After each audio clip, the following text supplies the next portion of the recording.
That right now, if I tried to think of someone whose death was likely to cause me the greatest number of problems, Patrick Lanahan would probably head the list.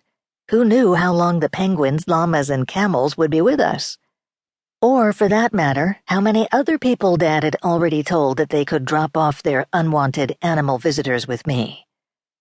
I felt a momentary pang of guilt.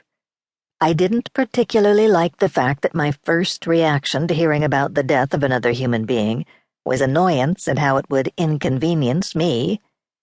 I made a silent vow to learn more about Lanahan when I got the chance. Maybe he'd turn out to be a wonderful person who cared deeply about his animal charges and had done much to make the world a better place. A philanthropist who'd made profound contributions to preserving endangered species.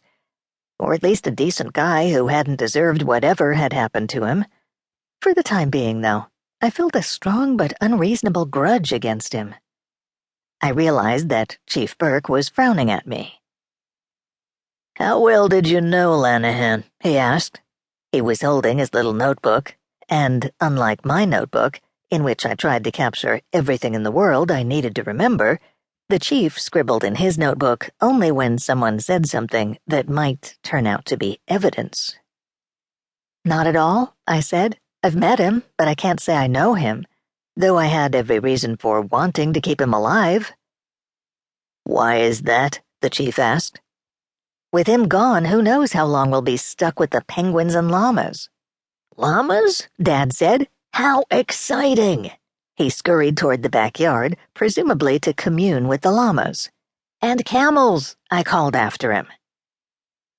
"Send Smoot down when he gets here," the chief said again, and disappeared back into the house. A minute later, just as I was lifting my pen to scribble in the notebook, Michael drove up in our truck.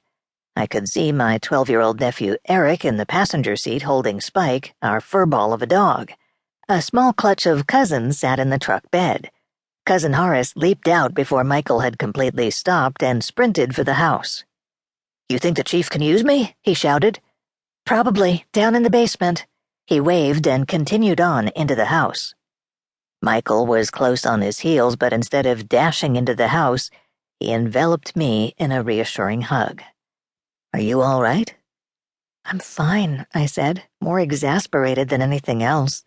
"The chief hasn't said we need to stop the move." "But odds are he will, as soon as he thinks about it." The other 3 cousins who'd been helping load the truck followed him. "Anything useful we can do?" one asked. "Not at the moment," I said. "You okay?" another asked. "I'm fine," I said. "Maybe you could go in and see about Mother and Dad, though." "Roger." They all hastened inside. No doubt they realized that Dad could tell them all about the body, and that if Mother was around, she'd have coerced someone into fixing refreshments. "So just how did your father find this body?" Michael asked, taking a seat beside me. "He was digging a hole in the basement, the dirt floor part under the future library, to put in a pond for the penguins." "Why was he putting the penguins in our basement?" "Beats me," I said. "He was—" "Wait, you knew about the penguins?" "I knew he had them over at the farm," Michael said, looking slightly sheepish. "And you didn't tell me?" "I didn't think it was all that important, especially since I told him there was absolutely no way we could take care of any animals, what with the move and all." "He seems to have forgotten that part.